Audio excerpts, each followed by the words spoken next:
सुबह के करीब 6:30 बज रहे थे। केरला के एक छोटे से गांव में एक बुजुर्ग आदमी मंदिर से वापस आ रहे थे। तभी अपने घर के पीछे के गार्डन में उन्हें एक आवाज आई, एक छोटी सी आवाज, एक बच्चे की आवाज। उन्होंने पत्ते हटाए और जो मंजर उन्होंने देखा वो किसी के भी होश उड़ा देता। एक न्यू बॉर्न बेबी सूखे पत्तों के नीचे था, एक ऐसी हालत में जिसमें कोई इंसान अपने दुश्मन को भी ना छोड़े। उसको फौरन हॉस्पिटल ले जाया गया, लेकिन हॉस्पिटल में कुछ ही घंटों बाद उस नन्ही जान ने दम तोड़ दिया। अब सवाल ये था, किसने उस न्यू बॉर्न बेबी को वहां छोड़ा और क्यों? जवाब छुपा है एक फेक फेसबुक आईडी में, एक ऐसी चीज जो एक छोटे से प्रैंक से शुरू हुई, लेकिन उसने 3 जिंदगियां बर्बाद कर दी। इस केस को समझने के लिए पहले मिलिए उस शख्स से जिससे ये कहानी शुरू होती है, विष्णु। केरला के एक छोटे से गांव का आम सा नौजवान। वो अपनी वाइफ रेशमा और 3 साल की बेटी के साथ अपने ससुराल में रह रहा था। जाहिरी तौर पर जिंदगी बहुत नॉर्मल चल रही थी। 5 जनवरी 2021 की सुबह विष्णु घर पे था जब उसे अचानक अपने ससुर सुदर्शन पिल्लाई की खौफसदा आवाज सुनाई दी। सुदर्शन वही बुजुर्ग शख्स थे जिन्हें उस गार्डन में सूखे पत्तों के नीचे वो न्यू बॉर्न बेबी मिला था। वो बेबी को उठाकर घर ले आए। वक्त बहुत कम था और बच्चे की हालत क्रिटिकल थी। विष्णु और उसकी वाइफ रेशमा दोनों फौरन बेबी को लेकर हॉस्पिटल की तरफ भागे। डॉक्टर्स ने उसे इमरजेंसी में ट्रीटमेंट दिया, लेकिन वो बच्चा इतना कमजोर था कि कई घंटों की कोशिश के बाद भी उसे बचाया नहीं जा सका। लोकल पुलिस ने फौरन FIR दर्ज की। घर के पीछे से एक न्यू बॉर्न बच्चे का मिलना और फिर उसकी मौत, ये कोई हादसा नहीं था। लेकिन पहला बड़ा सवाल था, ये बच्चा आया कहाँ से और किसने उसे वहां छोड़ा? इन्वेस्टिगेशन टीम ने गांव के लोगों से पूछताछ शुरू की। क्या किसी ने कोई अजनबी देखा था, कोई बाहर का शख्स, कोई मशकूक चेहरा? लेकिन गांव में किसी ने भी किसी अजनबी या बाहरी शख्स को नहीं देखा था। अगर बच्चा गांव के बाहर से आया होता तो कोई तो नजर आता, पर कुछ नहीं। पुलिस के लिए एक बात साफ हो गई थी, ये काम गांव के किसी अपने ही इंसान का था। Postmortem report I. Cause of death थी सूखे पत्तों के जरे और मिट्टी सांसों में जाना, जिसकी वजह से उसकी जान गई। बच्चा सेहतमंद पैदा हुआ था, उसे डेलिबरेटली अबेंडन किया गया था। अब पुलिस के पास एक ही साइंटिफिक रास्ता था, DNA एनालिसिस। पुलिस ने उस इलाके की तमाम औरतों के DNA सैंपल्स कलेक्ट किए। इस DNA इंक्वायरी में रेशमा का नाम भी शामिल था। वो बच्चे को खुद हॉस्पिटल लेकर आई थी अपने हस्बैंड के साथ। पुलिस को उस पर कोई शक नहीं था, ये सिर्फ प्रोटोकॉल था। जून 2021, 5 महीने बाद फॉरेंसिक्स लैब की DNA रिपोर्ट पुलिस के पास आई। रिपोर्ट में साफ दर्ज था, उस अबेंडन बच्चे की मां का DNA रेशमा के साथ मैच हुआ। 100% मैच था। लेकिन रेशमा तो कई महीनों से अपने माँ बाप के साथ उसी घर में रह रही थी। अगर वो प्रेग्नेंट होती तो घर वालों को पता कैसे न चलता? एक ही छत के नीचे कोई अपनी प्रेगनेंसी आखिर कैसे छुपा सकता है? पुलिस रेशमा के घर पहुंची। जब रेशमा के पेरेंट्स को बताया कि उनकी बेटी ही उस बच्चे की माँ है, वो बिल्कुल खामोश हो गए। रेशमा की माँ ने इंसिस्ट किया, ये मुमकिन नहीं, लेकिन साइंस झूठ नहीं बोलती। रेशमा को गिरफ्तार कर लिया गया और पुलिस की हिरासत में जब रेशमा से सख्ती से इंटेरोगेशन की गई तो उसने सब सच उगल दिया। उसने कन्फेस किया। 4 जनवरी की रात तकरीबन 9 बजे जब उसे लेबर पेन हुआ, वो घर से बाहर बने बाथरूम में गई। उसने अकेले बच्चे को जन्म दिया, बिना किसी मेडिकल हेल्प के। उम्बिलिकल कॉर्ड भी नहीं काटी और बच्चे को सूखे पत्तों के नीचे छोड़ आई। फिर घर वापस आई और ऐसे आराम से सो गई जैसे कुछ हुआ ही ना हो। उसने बताया कि वो ये सब एक अजनबी शख्स के लिए कर रही थी, अनंदू। अनंदू कौन है और इस केस की असल जड़ तक पहुंचने के लिए हमें थोड़ा पीछे जाना होगा। 2017 में विष्णु और रेशमा की शादी बड़े धूमधाम से हुई थी। दोनों बहुत खुश थे और एक दूसरे का ख्याल रखते थे। कुछ अरसे बाद उनकी एक प्यारी बेटी पैदा हुई। सब अच्छा चल रहा था। फिर आया वो दिन जब विष्णु ने रेशमा को एक नया एंड्रॉयड स्मार्टफोन दिलाया। वो उससे पहले एक बेसिक हैंडसेट यूज करती थी। रेशमा ने फेसबुक इंस्टॉल किया, जिसने उसकी दुनिया पल भर में बदल दी। वो सोशल मीडिया की दुनिया में खोने लगी और उसे इसकी ऐसी लत लगी कि उसे अपनी फैमिली, घर, बेटी, किसी चीज का होश नहीं रहता था। वो घंटों तक फोन यूज करती रहती। विष्णु उसे मना करता और फिर दोनों में झगड़े होने लगे। लेकिन रेशमा, वो अपनी डिजिटल दुनिया में खो गई थी। रेशमा की 2 करीबी सहेलियां थीं, उसकी जेठानी आर्या और भतीजी ग्रीष्मा।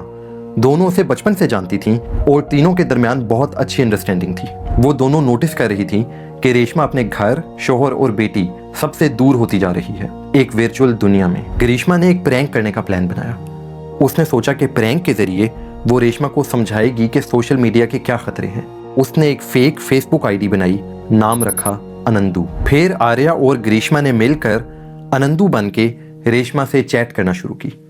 बात सिर्फ दोस्ती से शुरू हुई, लेकिन आहिस्ता आहिस्ता मोहब्बत में बदल गई। रेशमा कभी भी अनंदू से नहीं मिली, ना आमने सामने, ना कभी वीडियो कॉल पर। सिर्फ फेसबुक चैट पे ही बात होती थी, टेक्स्ट मैसेजेस में। लेकिन उसे इस वर्चुअल दुनिया में इंपॉर्टेंस और इमोशंस मिल रहे थे जो रियल लाइफ में नहीं था। फिर आया 2020। कोविड लॉकडाउन में विष्णु की नौकरी चली गई, घर बेचना पड़ा। दोनों रेशमा के पेरेंट्स के पास शिफ्ट हो गए। विष्णु की जॉब नहीं थी और वो एक मुश्किल वक्त से गुजर रहा था। इस मुश्किल वक्त में रेशमा अपने हस्बैंड का साथ देने की बजाय उससे दूर होती गई और अनंदू के करीब। फिर कुछ टाइम बाद रेशमा प्रेग्नेंट हो गई। ये बच्चा उसके हस्बैंड विष्णु का था, लेकिन रेशमा ने ये बात विष्णु को बताने की बजाय अपने वर्चुअल बॉयफ्रेंड अनंदू को बताई। अनंदू ने उसे कहा, मैं तुम्हें कबूल कर सकता हूँ, लेकिन तुम्हारे बच्चे को नहीं। अगर मुझसे मिलना है तो बच्चे से छुटकारा पाना होगा। आर्या और ग्रीष्मा को यकीन था कि रेशमा झूठ बोल रही है। वो सोच रही थी शायद रेशमा अनंदू को इमोशनली ब्लैकमेल कर रही है प्रेगनेंसी का नाटक करके। तो उन्होंने भी उसी नाटक के जवाब में अनंदू बनकर वो क्रूअल मैसेज लिखा। उन्हें ज़रा भी अंदाज़ा नहीं था कि रेशमा सच में प्रेग्नेंट है। रेशमा ने प्रेगनेंसी छुपाने का फैसला किया। वो ढीले कपड़े पहनने लगी, खाना कम खाने लगी और टाइट एब्डोमिनल बेल्ट का इस्तेमाल शुरू कर दिया। उसके पेरेंट्स, उसका शौहर, उसने किसी को शक नहीं होने दिया। 4 जनवरी की रात तकरीबन 9 बजे जब लेबर पेन हुआ, वो घर से बाहर बने बाथरूम में गई। उसने अपने ही हाथ से अपने बच्चे को जन्म दिया और अपनी उस मोहब्बत के लिए उसे पत्तों के नीचे छोड़ आई। रेशमा की गिरफ्तारी के बाद पुलिस एक चीज जानना चाहती थी, अनंदू कौन है। साइबर सेल ने इन्वेस्टिगेशन शुरू की। SIM card records, phone links और फेसबुक अकाउंट की हिस्ट्री, सब कुछ खंगाला गया। फिर पता चला कि अनंदू के अकाउंट से लॉगिन कंसिस्टेंटली एक ही लोकेशन से हो रहा था, रेशमा के गांव के करीब। एक स्ट्रेंजर आशिक जो सिर्फ चैट करता है, कभी मिलता नहीं, वो सेम इलाके में क्यों होगा। इन्वेस्टिगेटर्स को पहली स्ट्रॉन्ग इंडिकेशन मिली कि अनंदू कोई बाहरी शख्स नहीं था। पुलिस को एक और बात पता चली, जो सिम कार्ड रेशमा इंटरनेट के लिए इस्तेमाल करती थी वो उसकी जेठानी आर्या के नाम पर रजिस्टर्ड था। साथ ही रेशमा का एक पुराना फ़ोन आर्या और ग्रीष्मा के पास था। पुलिस ने आर्या को 24 जून को पूछताछ के लिए स्टेशन बुलाया। 24 जून की सुबह जिस दिन आर्या को पुलिस स्टेशन जाना था, वो और ग्रीष्मा दोनों गायब हो गईं। घर वालों ने परेशान होकर मिसिंग कंप्लेंट दर्ज की। पुलिस ने सर्च ऑपरेशन शुरू किया। फिर 25 जून को गांव के करीब एक नदी से 2 लाशें मिली, आर्या और ग्रीष्मा की लाशें। उनके पास एक सुसाइड नोट मिला। उसमें लिखा था, बच्चे की मौत के लिए हम जिम्मेदार नहीं हैं, हमें माफ़ कर दो। ग्रीष्मा के करीबी दोस्त ने पुलिस को सब बता दिया और बाद में साइबर फॉरेंसिक से भी प्रूव हो गया, अनंदू कोई रियल इंसान नहीं था। ये एक फेक फेसबुक अकाउंट था जिसे ग्रीष्मा ने बनाया था। आर्या और ग्रीष्मा दोनों मिलकर अनंदू बनकर रेशमा से चैट करती थी।